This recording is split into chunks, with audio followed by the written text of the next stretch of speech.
Hi, Dr. Paul Haider, Master Herbalist here, spiritual teacher. Also want to show you something. What do you think these are? Oh, these are great. I have to tell you. They're really a little salty. Crunchy. Absolutely wonderful. I'm full of lactobacillus. Sorry, I'm talking with my mouth full.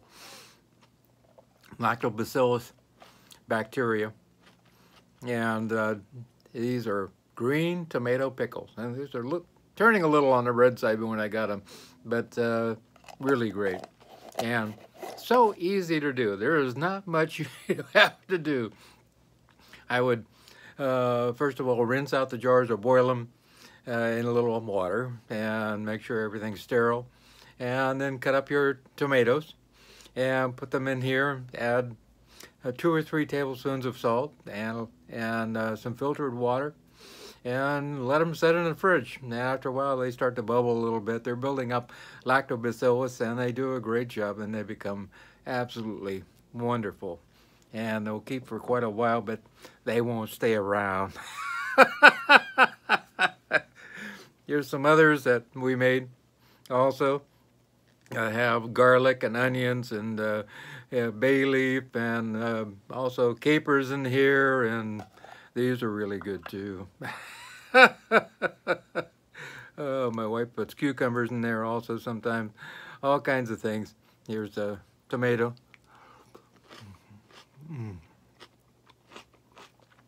Absolutely wonderful. Peppercorns in there. It will do the body good because we're going to get those probiotics built up in your gut. And we really do need to get those probiotics built up. You know, most people have about a quarter pound of good bacteria in their gut, and they should have 4 or 5 pounds of probiotics. And I've met so many people lately who have very little in the way of good bacteria in their gut because they've been taking medication, drinking alcohol, all these different things that are killing off their bacteria in their gut. And they wonder why they're not feeling good, and their mood is terrible, and you know, they just don't digest things well, on and on and on. And it's all really related to eating fermented foods. You know, in the past, we had a lot of fermented foods in the wintertime because a lot of people didn't have refrigeration, and they had the refrigeration outside because it's cold in the wintertime. But a lot of times they would ferment foods in order to have foods because, you know, nothing was growing outside. So they would ferment apples and ferment pickles and sauerkraut and all kinds of different things.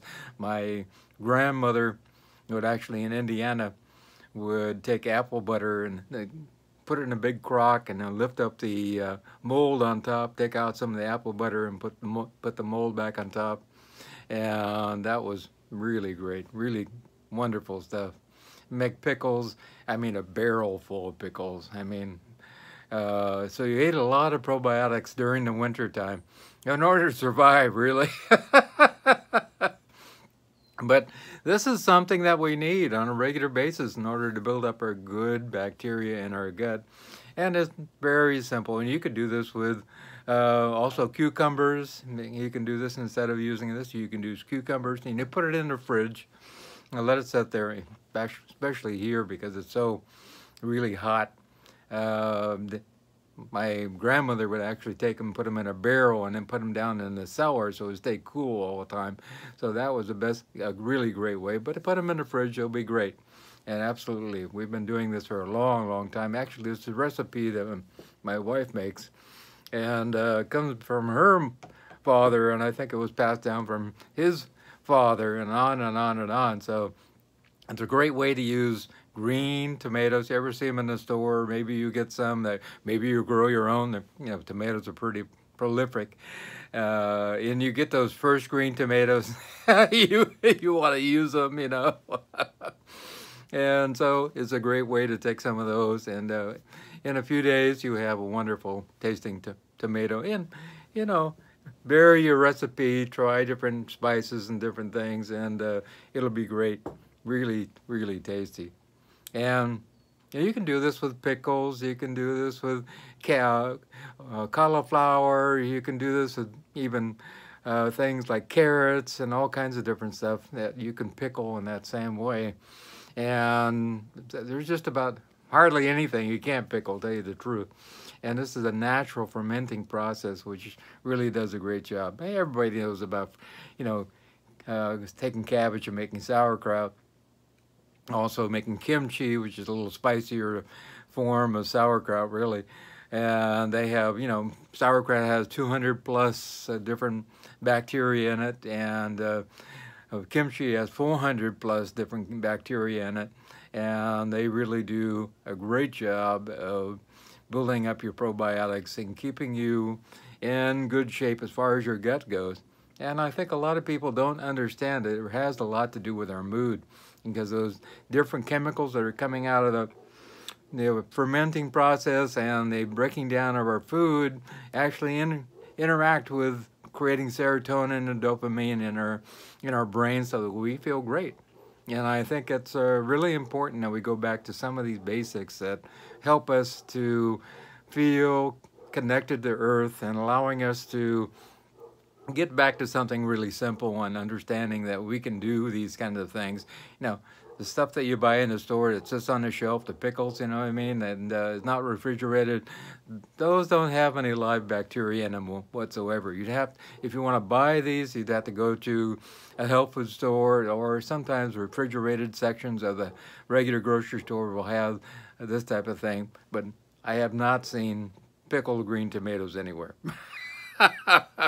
At all. There's just not there. And if you, you know, we used to, in the old days when my mom was taking care of us as kids, my mom would slice green tomatoes and fry them, you know. I mean, they were wonderful, but we don't fry anything anymore. But but they are good, there's no doubt about it. You could probably do that like in the air fryer or something like that too. I haven't tried it yet, so something for you guys to try out. But it's also, you know, a time to relax. I was just thinking about somebody who works 24/7, you know, 7 days a week, and they wonder why they're feeling really run down. You know, it takes time to make pickled green tomatoes, and sometimes we just have to take time for ourselves. And we need to, you know, even God took the seventh day off, you know. Yeah, looked at what he did and said, that was good. So I think it's really important that we take at least one day off, if not two, to enjoy life. You know, I think one of the favorite things for me to do is just take out a lawn chair and go in the backyard where our garden is, and look up at the sky and watch the clouds go by and just enjoy the clouds. And the dogs just love it. They jump on top of my lap and they're looking around, and oh, Daddy's here enjoying the outdoors with us. That's great. They love it.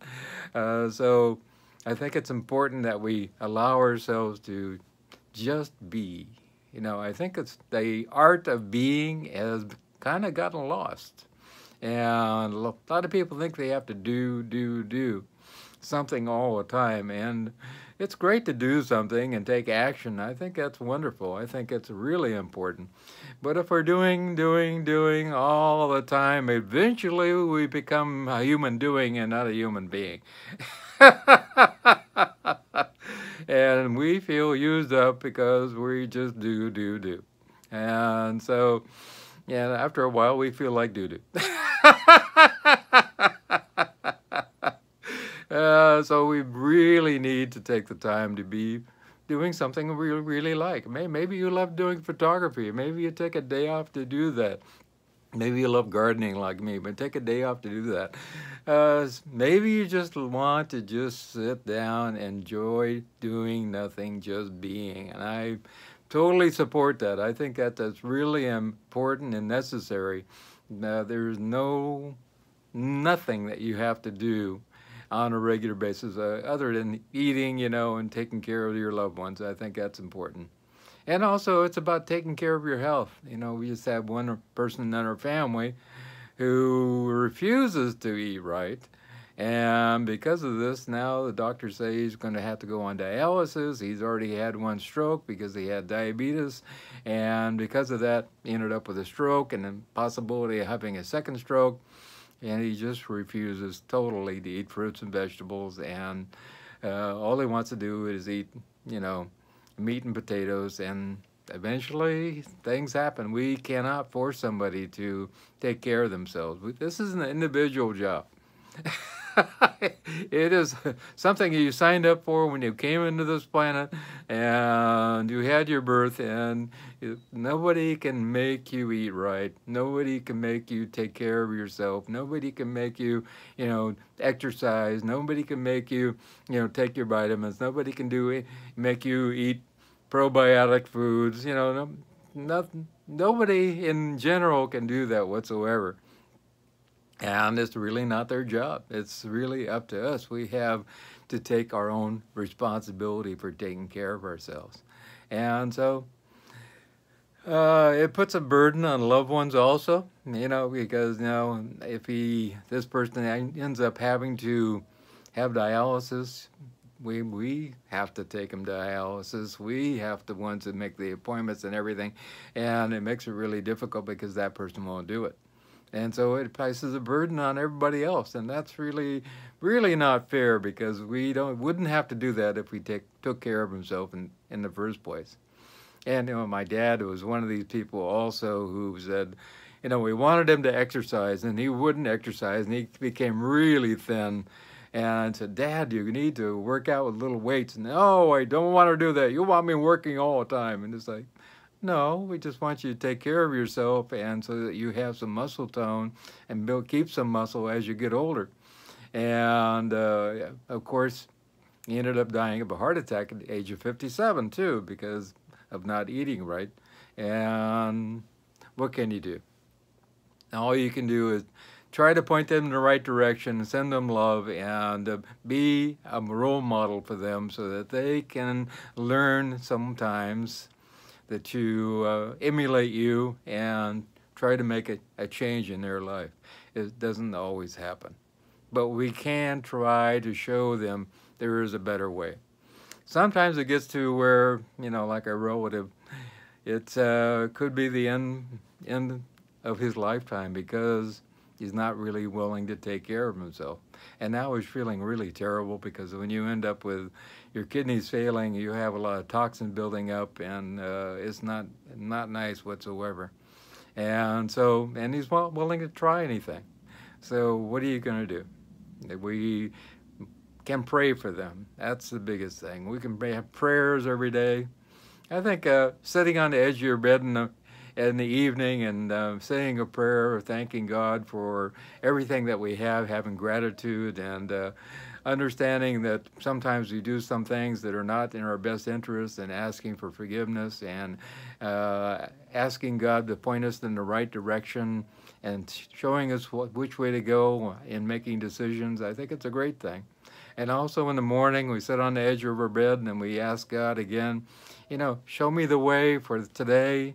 Tell me which way to move, what decisions to make, and help me to help other people and help myself at the same time, and to help my family grow and become better people. And thank God for everything that's in our life right now.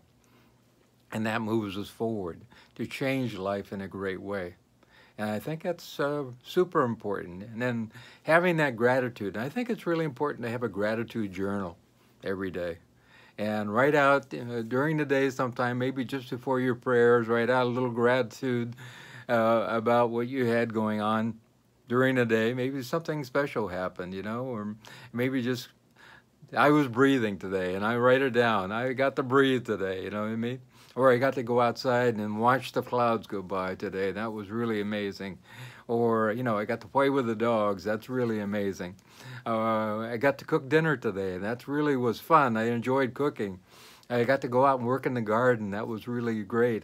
Enjoyed that so much. I got to be with some of our relatives, and we really had a good time. I cooked up a big batch of soup, and everybody enjoyed it, and I write that down. All these different things that help us to move forward and understand that we have a lot to be thankful for.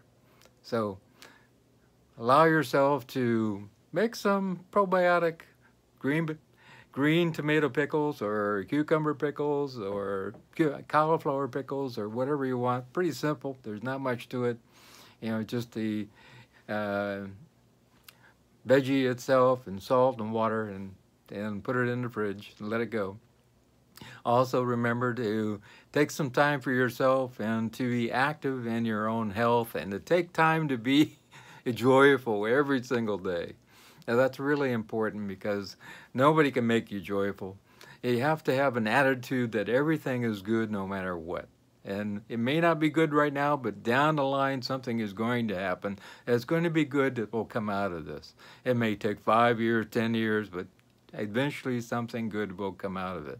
So that's the way I look at life. And I'm also just constantly thinking about, you know, our Maker and our Lord, and the great avatars that have come to show us the way of really expressing love to everybody. And then love is the key to all energy and to great peace inside.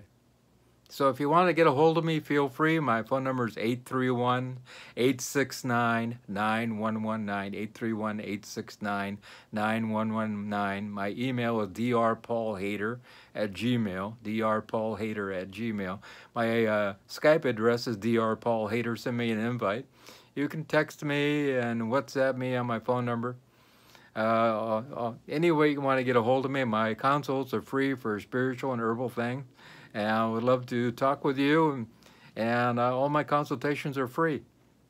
And also, if you want to go to my Facebook page under Dr. Paul Haider, Dr. Paul Haider, and you can message me at the top there. That would be a great way to get a hold of me also. And I'll get back to you right away. I do go to bed at 8 p.m. before the chicken, so have a little patience. If you're outside the U.S., probably the best way is email me, or you can WhatsApp me, and I'll try to help you in whatever way, shape, or form I can. And if you care to subscribe, that is greatly appreciated. I'm trying to move towards 100,000 subscribers this year. We've got about a quarter of that right now, and hope you will spread the word. Also, if you watch the little ads, it helps to bring a couple cents in our direction. And any way I can help you, feel free. But remember just one important thing. I love you.